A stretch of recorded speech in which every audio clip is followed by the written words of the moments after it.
When Guru Samarth Ramdas, the famous saint, used to pray, his lips never moved.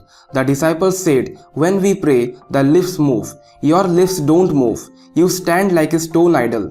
What do you say from inside?"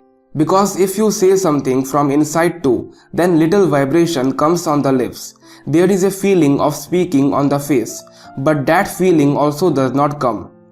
Saint Ramdas ji said, "I once passed through the capital, and at the entrance in the front of the palace, I saw the emperor standing, and also saw a beggar standing. That beggar was just standing.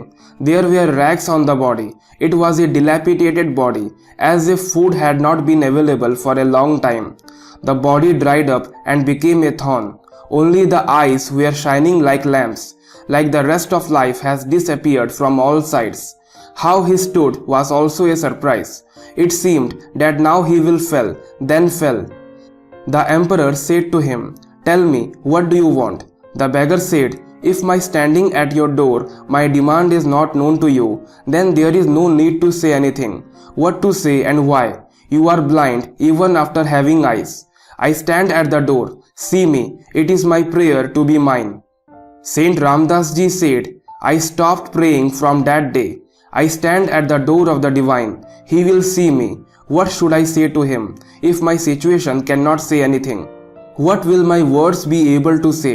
If he cannot understand my position, what will he understand by my words?" My dear brothers and sisters, the moral of the story is, emotion and certitude are the signs of true devotion. Nothing remains to ask here. It is enough for you to be in prayer. It is the whole scripture of devotion that you do not ask for it too soon. There should also be prayer, and there should not be any demand on the lips.